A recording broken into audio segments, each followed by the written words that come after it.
What's going on, guys? Crispy Flakes here. So before I start this video, I want to let you know this is not clickbait. I'm sure some of you guys saw the title and said crispy clickbaiting me.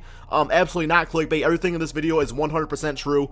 So as a lot of you guys that follow me on Twitter, you know that every now and then I post a status saying, or a tweet I should say, saying, you know, just applied for a job with the Detroit Pistons. Because I always, you know, probably for the past 5 years I've done that. I've always put my application out there just seeing if I could find something with them, right? Ideally, I'm a finance major. I do have a bachelor's degree in finance, so I would love to get a finance job with the Pistons, if that were ever to happen. But one day, a few weeks ago, probably about a month ago or so, I was sitting around playing some 2K. I was about to film a video. You know, I pushed record. I was about to do it, and my cell phone went off. So I got really pissy because I forgot to put my cell phone on silent. It was gonna mess up the audio. So I put it on silent. I threw the phone behind me. And also keep in mind, guys, that I probably get about 20 phone calls a day from just like insurance companies and just like scammers and all that BS. So I rarely answer my phone if ever, you know, unless it's my mom or something. I'll answer my phone or my girlfriend. So basically, I did my video. You know, I finished the recording. I turned around, I saw it a voicemail. So I was like, all right, probably just some dude trying to sell me something. So I listened to the voicemail. And the first words were, "This is so-and-so with the Detroit Pistons." And I dropped my phone, guys. I legit dropped my phone. I started shaking with excitement because I was like, oh my god, dude, this is it. This is it. So I listened to it, and the guy pretty much said, you know, I have a interview proposition for you. He wanted to give me a job interview for something. And he told me to call him back. So, you know, I was really nervous at first. So I tried calling him back. Ring, ring, ring, voicemail. So I hung up. Waited about 5-10 minutes. I was really excited. Ring, ring, ring, voicemail. Ring, ring, ring, voicemail about 3-4 more times. Eventually, he called me back and he apologized. He's like, yo, sorry, Crispy. I mean, he didn't call me Crispy. That's not my name. But he's like, sorry about that. You know, I was in a meeting. I was like, it's fine, it's fine.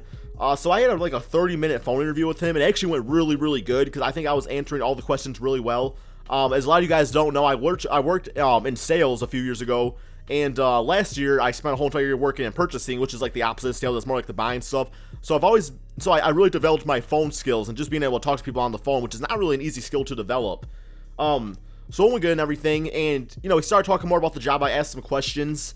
And it was not the job I applied for. It was not the job I applied for. You know, what it was basically a minimum wage selling tickets, which is fine and everything, which is fine. You know, it's cool to work for the Pistons, but I don't know if it would really be my dream to work for under that circumstance. Basically, really low pay, working about 60 hours a week. You know, I would have had to move away from friends, family. Guys, I would have had to quit YouTube. I would have actually had to quit YouTube, and that was actually the deciding factor for me. Because as I'm about to tell you guys, I did not accept the job with the Detroit Pistons, and for so many reasons. I talked to a lot of people about it. I'm not somebody that really just jumps into something. You know, I did a background check on the position itself. I used different websites to read reviews of other people that have taken similar jobs like that, and a lot of people said they didn't like it. They said it was very stressful. It's pretty much just doing cold calling. Yeah, it's a job will probably get you your foot in the door, but that's not a door I wanted to go through. I don't like sales that much. It's not really who I am. But, you know, I talked to so many people. I talked to my girlfriend, I talked to my mom, I talked to my dad. And somebody that really helped me a ton, guys, is Sub the Gamer. Sub the Gamer is, like, one of the coolest dudes I know. I mean, any single time I have a problem, I always seek his advice. And, you know, he actually went out of his way. Just like, guys, when I first started YouTube, you won't believe this, guys. When I had probably about 20 subscribers, Sub the Gamer he probably had 20K subscribers. So, and that was back in the day when 20K was actually quite a bit for a 2K YouTuber. And, I sent him a message saying, hey man, like, you know, got any advice for me? And he typed this big long paragraph, you know, big page about different advice for me, which I still use to this day. And, you know, I've had other times where I've went to Sub and he's always been there to help me. So it's just such a very humble, very, very nice dude, guys. And I'm so grateful for, you know, having a good friend like that. So he sent me this big paragraph. He told me about friends that he knew that went into sales or pursued that. And he pretty much gave me the ins and outs of what the job would have been. And it's just not what I was looking for. Because what I was afraid it would have done is I was afraid it would have made me hate basketball. Because, of course, nobody likes going to work. And if it's in a certain position that you don't want to be doing, it's like, you know, is it worth it? Because, yes, I would have been working for the NBA. But I would have been selling tickets for really low money. I would have had to move probably 2.5 hours away from all my friends and family who I love very much. And cost of living would have went up. You know, wages would have went down. And like I said, I would have had to quit YouTube. And I'm definitely not ready to quit YouTube. I'm nowhere near ready to quit YouTube. And I really defined it to myself this way. because growing up, I always wanted to have the game of basketball in my life. And I think when I sat there and I thought about it, I do have the game of basketball in my life. I have you guys. I have a YouTube channel surrounded by basketball. Every single day, I think about basketball. Every single day, I make a video about basketball. I like to talk about basketball. And I'm already there, guys. I have my dream job. And it's not working for the man. Yeah, I mean, it's like, I want to be more successful at this. I want to bring you guys more content. I want to bring you guys better content. I want to bring you guys new, fresh ideas. Sometimes it's tough to do. But I think in the end of the day, I made the right choice.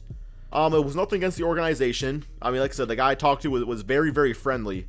It's just not what I was looking for yet, or not how I was looking for it. If something down the road came up in the NBA for something I'd rather be doing, not selling tickets for the low and being a... Let's go. It goes back to the phone call, guys. It goes back to the phone call. I get 20 phone calls a day of people that piss me off because I don't want to talk to them. It's like, I did not pursue you, so I don't want to do that job. I don't want to call people up and beg them to buy tickets for the Pistons and all that stuff. That's just not who I am. That's not my personality. And like I said, maybe it could have worked out into something better. Who knows? But all I know is that YouTube's been pretty damn good to me this past year. I'm almost at 100K subscribers, and I wouldn't change this for the world, guys. I absolutely love you guys so much. I love what I do. I want to get better at it. I do plan on getting better at it. We are growing more and more every day. We almost at that 100K, okay?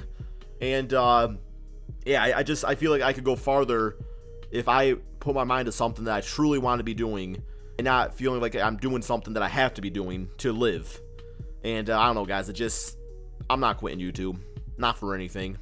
Unless I get a job, unless I get to replace Reggie Jackson as starting point guard for the Pistons, I'll give you guys tickets, okay? I'll give you guys tickets. But thank you guys all so much for listening to me. Hope you guys made it through this video.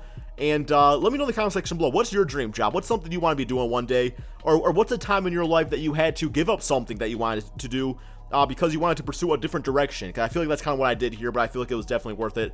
Like I said, thank you guys all so much for watching, and peace out, my friends.